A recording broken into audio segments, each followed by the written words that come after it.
दोस्तों, कहा जाता है कि अजमेर में एक हिंदू पंडित हर दिन दूध लेकर मंदिर जाता था और अपने देवता के चरणों में चढ़ा आता था। एक दिन उसकी बेटी ने उससे पूछा, बाबा, आप हर रोज दूध कहाँ ले जाते हैं? पंडित ने जवाब दिया, बेटी, मैं अपने देवता के चरणों में चढ़ाने ले जाता हूं। बेटी ने फिर पूछा, बाबा, क्या देवता दूध पीते हैं? इस पर पंडित ने कहा, नहीं बेटी, देवता दूध नहीं पीते, मैं बस उनके चरणों में दूध चढ़ाकर आता हूं। बेटी ने हैरानी से कहा, अगर वे दूध नहीं पीते तो आप हर दिन क्यों ले जाते हैं? पंडित ने उसे डांटते हुए कहा, ऐसी बातें मत करो, देवताओं की पूजा ऐसे ही की जाती है। लेकिन बेटी ने जिद पकड़ ली और कहा, कल मैं खुद दूध लेकर जाऊंगी और अपने देवता को दूध पिलाकर ही लौटूंगी। पंडित ने उसकी जिद के आगे हार मान ली और कहा, ठीक है, लेकिन मंदिर में तब जाना जब वहां कोई और ना हो। अगले दिन लड़की दूध का प्याला लेकर मंदिर गई। वहां सबसे बड़े मूर्ति के सामने खड़ी होकर बोली, अगर तू मेरा भगवान है तो दूध पी ले। मूर्ति तो बेजान थी, वह हिलने डुलने वाली नहीं थी। लड़की ने गुस्से में कहा, अगर तू मेरा भगवान है और मेरी बात सुन सकता है तो यह दूध पी ले। लड़की ने बार बार जोर दिया, लेकिन मूर्ति ने कोई प्रतिक्रिया नहीं दी। गुस्से और निराशा में उसने अपना सिर मूर्ति के चरणों में पटक दिया और कहा, अगर तू सच में मेरा भगवान है तो दूध पी, वरना मैं यहीं अपनी जान दे दूंगी। बेचारी लड़की को यह नहीं पता था कि बेजान मूर्तियां कभी कुछ नहीं कर सकती। वह रोते और चिल्लाते हुए अपनी बात दोहराती रही। इसी दौरान लड़की की किस्मत से हजरत मोइनुद्दीन चिश्ती रहमतुल्लाह अलैह का उस गली से गुजरना हुआ। मंदिर का दरवाजा खुला होता है और आप देखते हैं एक लड़की बूथ के सामने प्याला लिए खड़ी है और उस लड़की के सर से खून बह रहा है। हजरत ख्वाजा मोइनुद्दीन चिश्ती रहमतुल्लाह अलैह मंदिर के अंदर जाते हैं और रोती हुई लड़की से पूछते हैं, बेटा, क्या तुम्हें कोई परेशानी है? तुम्हारे सर से खून बह रहा है।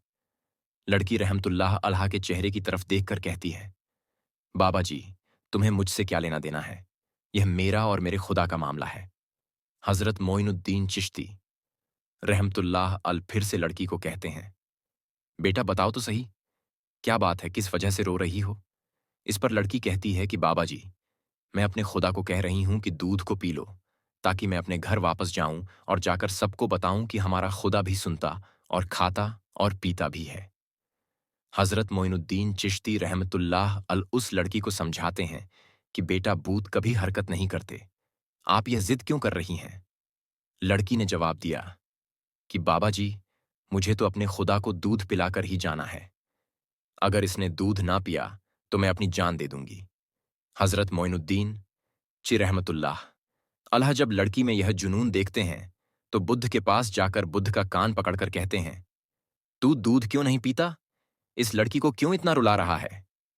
देखता नहीं, इस लड़की के सर से खून बह रहा है। बस आपका हाथ लगते ही बूथ में हरकत पैदा हो जाती है। बूथ ने दूध का प्याला पकड़कर दूध पीना शुरू कर दिया। जब बूथ दूध पी लेता है तो बच्ची बहुत खुश होती है और कहती है कि मेरी कसम पूरी हो गई है, अब मैं अपने घर जा सकती हूं। लड़की जब अपने गांव में जाती है तो गांव वाले लड़की की हालत देखकर पंडित से कहते हैं, तेरी बच्ची ने आज तेरी इज्जत को मिट्टी में मिला दिया है। इसके सर और कपड़ों पर खून लगा है। ऐसा महसूस होता है कि किसी ने तेरी बच्ची के साथ बदका की है। सब गांव वाले जमा हो जाते हैं और कहते हैं, बता तेरे साथ क्या हुआ है, किसने तेरी हालत ऐसी की है? लड़की ने मुस्कुराते हुए जवाब दिया कि मेरे साथ कुछ भी नहीं हुआ, ना ही मेरी इज्जत पर किसी ने हाथ डाला है। मैं तो अपने देवता को दूध पिलाकर आ रही हूं।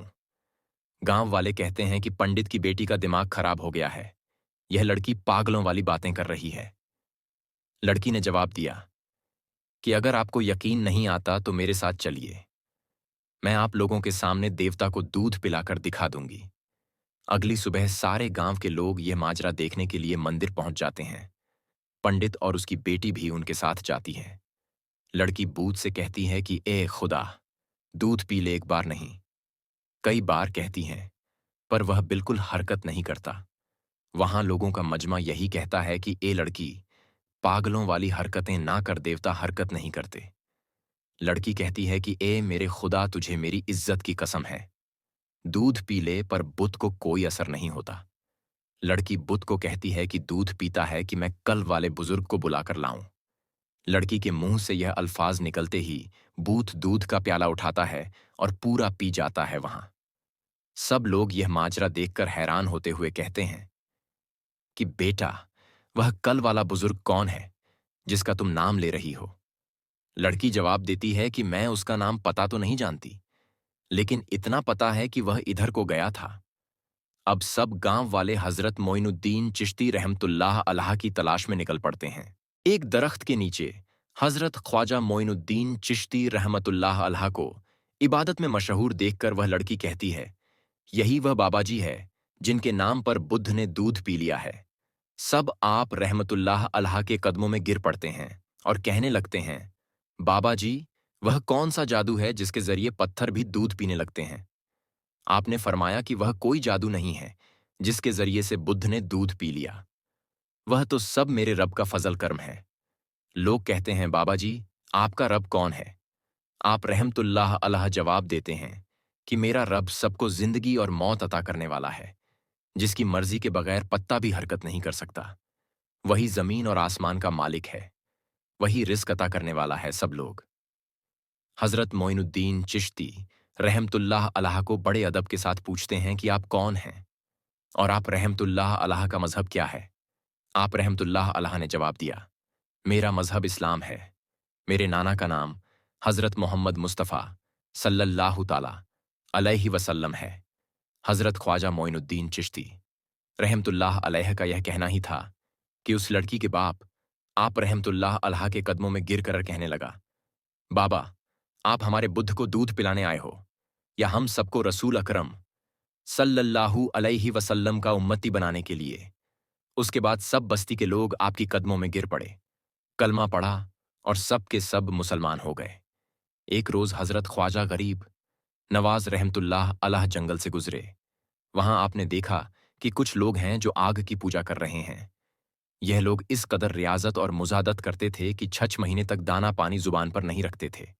सरकार ख्वाजा गरीब नवाज रहमतुल्लाह अल ने उन लोगों से आग के पूजा के बारे में पूछा तो उन्होंने जवाब दिया, हम लोग आग को इसलिए पूछते हैं कि दोजख में यह आग हमें तकलीफ नहीं पहुंचाएगी। आपने फरमाया कि दोजख से बचने का तरीका यह नहीं है, बल्कि दोजख की आग से बचने के लिए अल्लाह की इबादत करो, फिर यह आग तुम्हें कोई नुकसान नहीं पहुंचाएगी। तुम लोग इतने दिनों से आग की पूजा करते हो, जरा इसमें अपना हाथ डालकर तो दिखाओ। उन लोगों ने कहा कि आग का काम ही जलाना, अगर हम अपना हाथ इसमें डालेंगे तो हमारा हाथ ही जल जाएगा। लेकिन आप कहते हैं कि अल्लाह ताला की इबादत से आग नहीं जलाएगी, तो इस बात का आपके पास क्या सबूत है हजरत? ख्वाजा गरीब नवाज रहमतुल्लाह अलैह ने फरमाया, देखो, हम खुदा की इबादत करने वाले हैं। यह आग हमारे जिस्म को तो दूर की बात है, हमारी जूती को भी नहीं जला सकती। यह फरमा कर आपने अपनी एक जूती आग में डाल दी। बहुत देर तक वह आग में रही, मगर उस पर आग का जर्रा बराबर भी असर नहीं हुआ। यह देखकर सब के सब लोग वहां मुसलमान हो गए। बेशक अल्लाह के वलियों को ना कोई खौफ है और ना ही कोई गम। अल्लाह ताला से दुआ है कि अल्लाह ताला हम सबको नेक काम करने की तौफीक अता फरमाए। आमीन। दोस्तों, हम उम्मीद करते हैं आपको वीडियो जरूर पसंद आई होगी। अगर वीडियो पसंद आई हो तो वीडियो को लाइक करते हुए चैनल को सब्सक्राइब जरूर कर दीजिए। फिर मिलेंगे अगली वीडियो में, तब तक के लिए अस्सलाम वालेकुम।